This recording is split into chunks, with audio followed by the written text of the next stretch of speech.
And when he had opened the fourth seal, I heard the voice of the fourth beast say, Come and see. And I looked, and behold, a pale horse, and his name that sat on him was Death, and hell followed with him.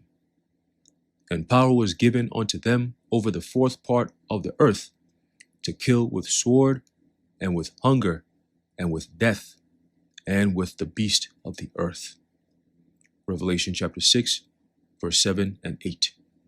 Shalom. I want to start off by giving all praises, honor, and glory to Yahweh, Bahasham, Yahweh Shai, Bahasham, Racha Kodash, and double honors to our venerable apostles and elders of Great Millstone who rule well, and peace and blessings to the Lord's elect, the house of David. All right, so Brother Haran coming back at you with another lesson, and Lord willing to be edifying and uplifting unto the elect. All right, I have this article I want to jump into real quick, and this is dated May the 20th, and I believe today is the 22nd, so 2 days ago. All right, and the title goes, The Hudat Adopts Demic Treaty, Expanding Its Power Over Disease Management Worldwide. All right, and like I said, Lord willing, let's be quick and edifying unto the elect. All right, ultimately, all this is part of the warning. Okay, the Heavenly Father, all right, through the many different apostles, disciples, ultimately prophets, okay, that you see around the world, starting from my elders and apostles of Great Millstone on down, we've been warning and warning and warning of times that's yet to come, known as the time of Jacob's trouble, the time of great tribulation. Okay, that has never been witnessed upon the face of the earth before. And we're seeing every single day, we're seeing how all these things are actually going to culminate and be manifested. Okay, you see the advancements of AI alongside the changing of laws to enable Esau to actually be able to do these things. All this innovation and so on and so forth is all leading to that time of trouble. Okay, because for years they've been conditioning the minds of people, you know, from childhood, you go to school, all the way to adulthood when you're in work, all right, and just dealing with the world as a whole. All right, we've all been conditioned to accept the so-called New World Order that's coming. Okay, and as the scriptures tell you, all right, that they're going to do it through what? Deception, and also through what? Through their pharmakia. Okay, their drugs and so on and so forth. All right, so one of the biggest pushes is with the Hudat. Okay, and they're the forefront of these Vanessa's being pushed around the world, as they say, global. Okay, the what's that? Public health of international concern. Okay, so let's read. Soon we're going to have that. All right, so let's read. It says, the World Health Assembly, the governing body of the World Health Organization, composed of its member states, formally adopted the long-debated Demic Agreement on Tuesday. All right, the Demic Agreement is basically the One Accord treaty that they were pushing a couple of years ago.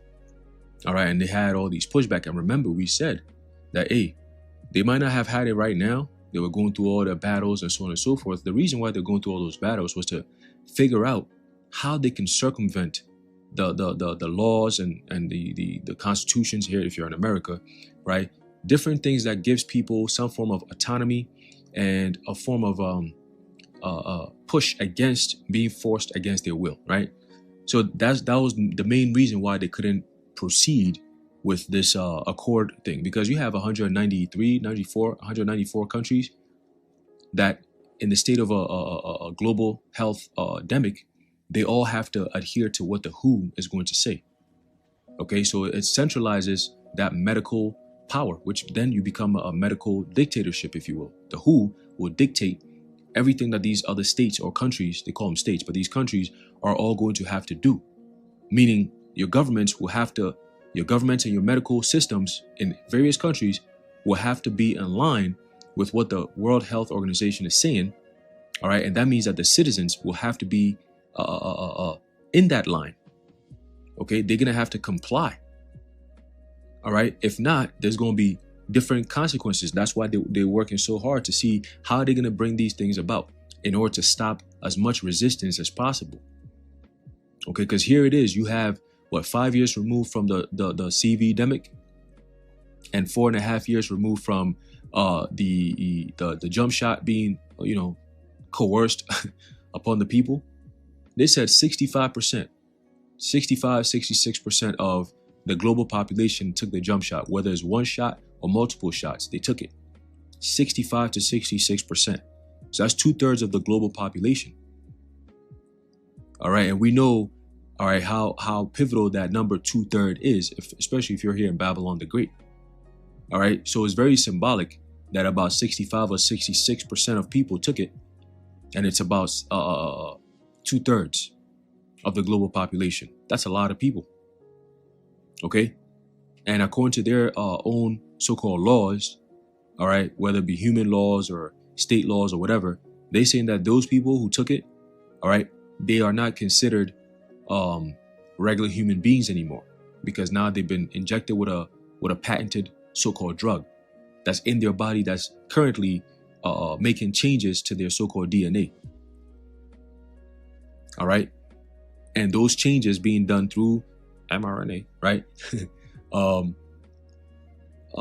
Those changes being done is what's is why they have to come up with these laws so that they can be protected. So you can't really fight against it because those laws will only apply to those who took it. So you become subject to those so-called laws that they're creating right now. Okay, they create mischief by law. Okay. Anyway, so let's continue. It says, according to Breitbart, this international legal framework is designed to bolster global cooperation. All right, bolster global cooperation, meaning have the whole world in a gridlock where you're not going to have one country, maybe like 10 countries are doing it, and then maybe 2-3 countries are just like, nah, we just have autonomy. We're not with this. Nah, they don't want that. So they want to bolster global cooperation, endemic preparedness, and response by committing signatory nations to share initiatives and prioritize equitable health care distribution. What does that mean? All nations should come together to exhibit or to push out the Vanessas that WHO is going to be given out. All right, because when WHO that is giving out these things, they pass it down to the countries, to the governments, to the medical overlords, so to speak. And then the public has to go in line and go take these things. This is all preparation for the MOTB. All these things that you see being done is all in the preparation for that whole concept of transhumanism. Whether it be climate change or Vanessa and all these different things that you're seeing, all these things, AI buildup and all that, is all to what? To facilitate transhumanism. Okay, and the first step into transhumanism, all right, is not just these Vanessas being given, but also the MOTB. Okay, all these steps lead to the MOTB, because after that, you're pretty much there. Okay, so continuing, it says, so they're saying that to enhance Vanessa initiatives. Okay, so coercion is going to come in big time, right? Initiative simply means they're going to come up with creative ways to thin the herd. Those who resist, you're going to have a harder time in society. Okay, it says, and prioritize equitable healthcare distribution. In other words, equitable means equal distribution. Give it out everywhere. Ain't no, oh well, underserved communities, they can't really get it because no. Everybody getting it. Rich, poor, everyone. All right, he calls it all. Okay, it says the Demic Agreement, which had undergone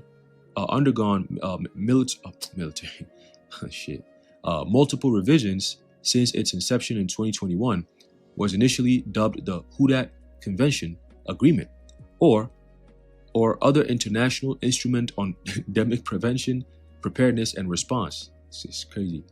Reflecting disagreements among drafters over its final designation.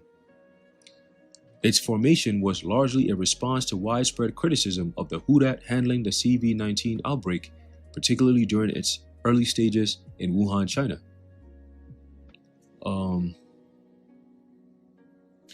The V virus, which became a global demic, has since claimed more than 7 million lives worldwide.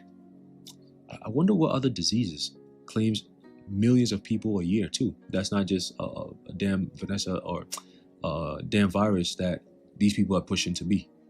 Again, this is all propaganda. Okay, many different forms of it.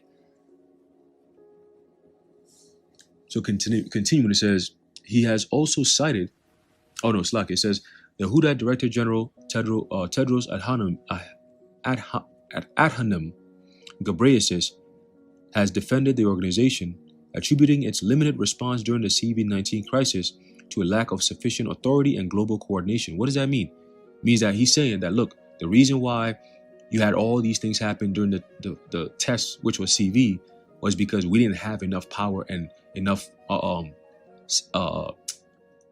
know, say, right, in what these countries were doing and what certain things that we couldn't implement that these citizens will have to be subject to.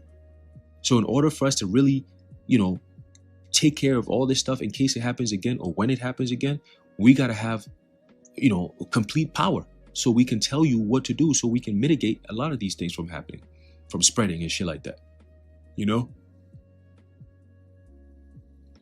So that's the push now. All right. To have access, it says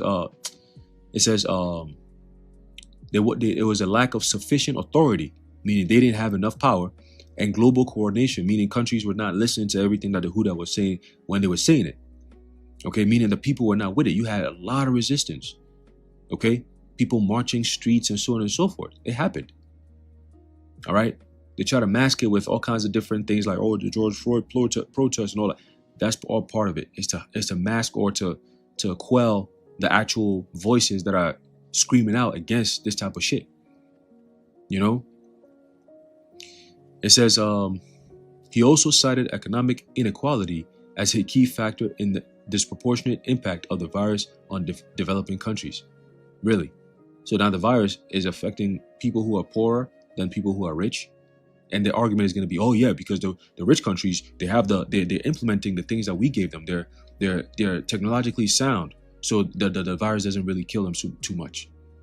First of all, when this whole CV thing started, they said there was a curfew. You couldn't go out at night, or some shit. It was some weird shit. Lockdowns. Remember how they try to explain it away? You know, you can't be seen outside. You can't go outside because, you know, the virus be outside. We're like, what? You know, hey man, but hey, you know what? Those of us who stood firmly, the Lord delivered us, man. You know, those who didn't fall prey to all the BS. You know, you had these Israelite leaders talking about, oh, one said, if you have to do it, go do it, because if you gotta travel and shit like that, you gotta go take it. You know, and the other one said, yo, what are you scared of the so-called white man, his needle, man? You better go take it. Yeah, I took 3, 4 of them bad boys type shit. That's what he was saying. One of them, right? So we know what kind of so-called leaders those people are. All right, they're setting their people up for failure by not preparing you to know that, hey, there's a huge test coming, and it's going to be mixed with a whole lot of things that's going to make you doubt. All right, what the hell is going on? You know, and only the elect are going to be able to go through the huge storm that's coming and prevail. Okay, because Yahushua already said that that he shall keep us in the hour of temptation, man. All right.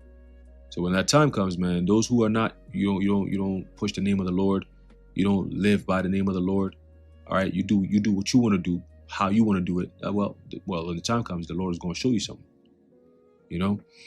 Anyway, so continuing back in the article, it says, according to Dr. Tedros, countries with advanced pharmaceutical countries with advanced pharmaceutical capabilities, primarily the United States, should ease intellectual property protections during global health emergencies to enable wider and more affordable access to medical products. You hear that? That is just the double speak or Spanglish way of saying, look, we need to have the United States slow down on the copyrights and the patents and stuff like that, because once this thing hits again, we can't be sitting around trying to take people to court and say, well, this says this and we can't have this in our body. No. We have to bypass that. Okay, where it's an emergency and we have to do things to make sure that this emergency has been quelled. So that means that if we come out with a Vanessa that you got to take, there should be no pushback on that. There should be absolutely no pushback on that, because we're doing it to what? To help the people, to protect the people's health. You know, and it's an emergency. Why the hell are we sitting around looking for, oh, is this legal? Is this part of the legislation? Is this part of the Constitution? Is this I have my constitutional rights? Nah, we don't have time for that. Okay. It says to address such concerns, the agreement establishes a pathogen access and benefit sharing, which is PABS system, PABS. This initiative is aimed at promoting global collaboration by sharing both medical innovations and emerging pathogen data among nations, along with allowing more scientists to contribute to crisis response efforts. Whoa, it's very interesting. The final draft of the agreement was completed in April and received 124 votes in the favor during the World Health Assembly session. According to a Reuters report, 11 countries abstained, including Iran, Israel, and Russia. Ooh, interesting. So they wasn't trying to be a part of that, right? It says, yet key opponents such as the United States and Argentina were notably absent from the for the vote, having previously withdrawn from the Hudat. That's interesting, right? And over here, Trump is saying that he's going to create his own, basically his own version of the WHO. All right, they're not going to do this. They're not going to force you to do anything. But guess what? You're not going to be here 24/7. All right, to make sure that they're not doing this and that. Nah, the whole plan is to convince people that we're done with the Hudat. So everything that we come up with from any pandemic that's going to hit in the future is all from us. We're doing it to take care of our people. You know, we're not going to be listening to somebody from Hudat who doesn't even know what's going on just to tell us what to do. Nah. All right. It says, let me see. Right. So it says, United States and Argentina were notably absent from the vote, having previously withdrawn from the WHO. So yeah, back to what I was saying, that ultimately these countries are all part of the plan. Again, it's all to make the people feel at ease, right? It's to make people feel at ease. Meanwhile, these things are happening behind the scenes. Okay. It says the agreement's opening sections emphasize the importance of equity as a goal, principle, and outcome in endemic management. That is crazy. Equity is a goal, principle, and outcome. So everyone has to have it equal, right? All, right? It also touches on broader themes such as climate change and other social political considerations. Very interesting. Why would the World Health Organization be interested in climate change? And social political consideration. Interesting. One of its most significant provisions requires manufacturers to commit, via binding contracts, to provide a WHO with access 20%. Wow. Of their real-time production of Vanessa's treatments and diagnostics during the declared pandemic. Wow. So, this is crazy. Yeah, this is about to get crazy. Damn. It says the Hudat will be responsible for distributing these supplies based on public health needs, with an emphasis on supporting developing countries. Esau, they want to go knock out all the jakes that's in different countries right now. They want to go take them out. All right, before they make their way out here. Okay, talking about developing countries. Esau, bro. They never developed, like they still developing, like after all these years? Oh, goodness. Esau. So furthermore, the document encourages participating states to adapt their domestic. Let me see. Hold on, Slack. Let me bring it back. It says, furthermore, the document encourages participating states to adapt their domestic laws. I said domestic. I'm like, whoa. All right, their domestic laws to ensure alignment with the agreement's provisions. Ooh, let's check that. Where's that in the scriptures? Let's see. There's a book of Psalm, chapter 94. And start off at verse 20. It says, shall the throne of iniquity have fellowship with thee, which frameth mischief by a law? Okay, so they're saying, furthermore, the document encourages participating states to adapt their domestic laws to ensure alignment with the agreement's provisions. Meaning it becomes binding. Whatever it is that who that, like I said before, whatever they say, it goes from, it's like a top-down model, okay? Whatever they say from the top goes down to every single individual. We're all going to be faced with these decisions that they're going to be making, okay? And they're going to be coming down heavy on our channels on something like, oh, there's medical misinformation and this is disinformation and all this extra shit, because we're exposing them. We're messing up their plans. They're seeing that, damn, if these guys weren't here, telling the people what's really going on, we would have made a whole lot more progress in our agenda. It's these guys, these conspiracy theorists. They're the ones who are slowing us down, because they put in evidence and everything together. The evidence that we give out to them, they take it and then they show it to the world. We're not trying to give them that kind of shit, man. The world doesn't understand what we just said, but these guys do. That's how they be feeling about the prophets, man. You see? So there's a problem there. That's why there's a conflict, a huge conflict, man. They're looking for a way to get at that conflict. They're noticing every day that they cannot escape, all right, the destiny that the Lord has set for them. So eventually they're going to try to shut us up in hopes that, oh, well, if they stop talking about it, then it's not going to happen. But you'd be sadly mistaken. So continue, it says, it also calls for improved biological risk management in laboratories, blah, blah, skip that.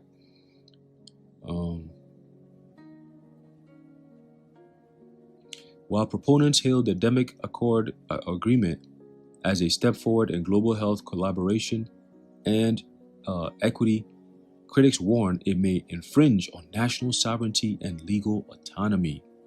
Ooh.